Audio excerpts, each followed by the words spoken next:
Pada malam 30 September 1965, Jakarta dipenuhi ketegangan.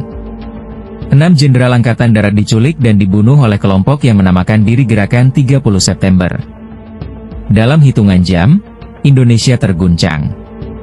Peristiwa itu menjadi titik balik sejarah bangsa, membuka jalan bagi kejatuhan Presiden Soekarno, dan naiknya Presiden Soeharto ke tampuk kekuasaan.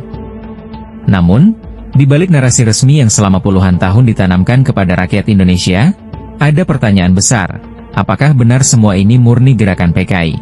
Atau ada kekuatan asing, termasuk CIA, yang memainkan propaganda halus untuk mengarahkan opini publik?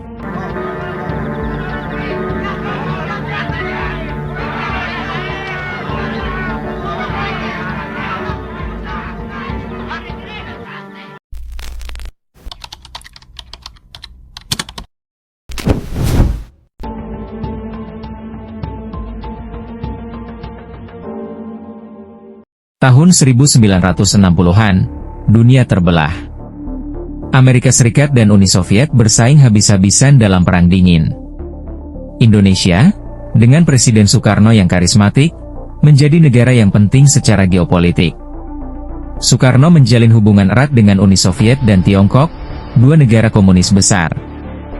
Bagi Washington, kondisi ini berbahaya. Amerika tidak ingin Indonesia sebagai negara dengan penduduk terbesar di Asia Tenggara jatuh sepenuhnya ke dalam pengaruh blok komunis. PKI yang kala itu mengklaim memiliki jutaan anggota, dianggap sebagai ancaman langsung terhadap kepentingan Amerika di kawasan.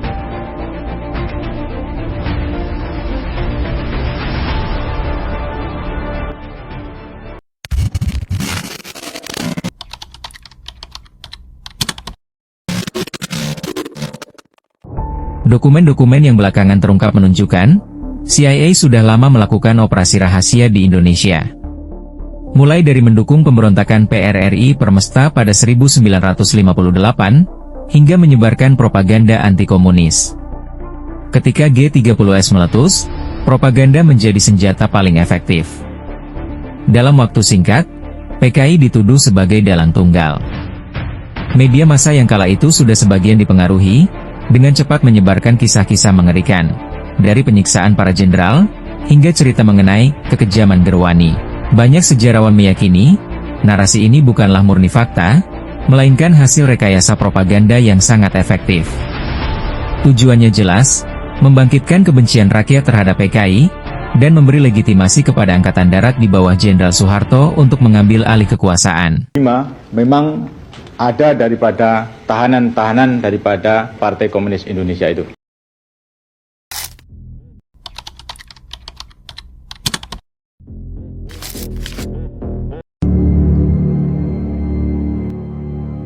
Bukan hanya di dalam negeri. Di luar negeri, jaringan propaganda juga bekerja.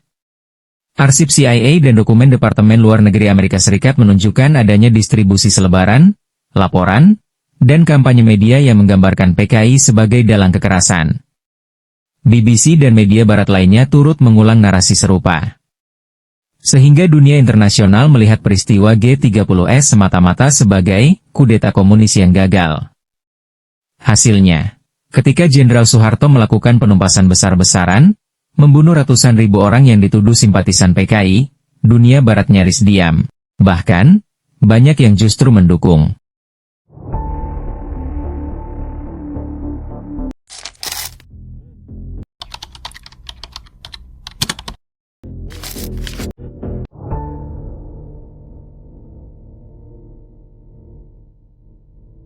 Apakah CIA secara langsung merancang G30S? Sampai hari ini, jawabannya belum pernah terbukti secara pasti. Namun, yang semakin jelas, propaganda mereka setelah peristiwa itu, memainkan peran besar dalam membentuk persepsi global dan domestik. Presiden Soeharto kemudian membangun orde baru di atas narasi tunggal, PKI adalah pengkhianat bangsa. Film propaganda seperti pengkhianatan G30S PKI diputar wajib di sekolah-sekolah, memastikan generasi demi generasi meyakini versi tersebut tanpa mempertanyakan.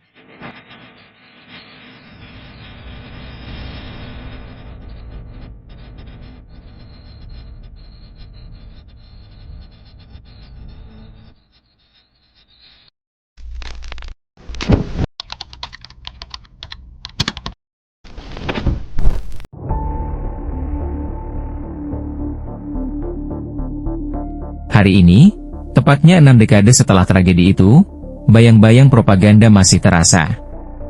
Diskusi mengenai peran CIA, Angkatan Darat, hingga tokoh-tokoh politik dalam G30S tetap menjadi perdebatan panjang. Bagi sebagian orang, ini bukan sekadar kisah masa lalu, melainkan cermin bagaimana sebuah bangsa bisa dibentuk, bahkan dimanipulasi oleh perang informasi. Bahwa kadang, senjata paling berbahaya bukanlah peluru, melainkan narasi yang disusun dengan sangat rapi.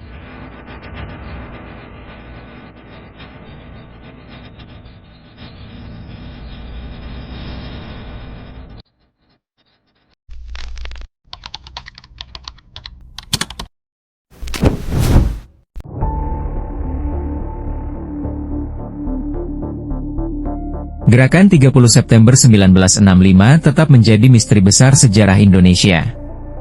Dugaan keterlibatan CIA melalui propaganda hanyalah satu potongan dari teka-teki yang kompleks. Tapi, satu hal yang pasti, sejarah selalu ditulis oleh pemenang. Dan selama puluhan tahun, narasi resmi itulah yang membentuk cara kita memandang masa lalu. Namun, pertanyaan ini akan terus menggema.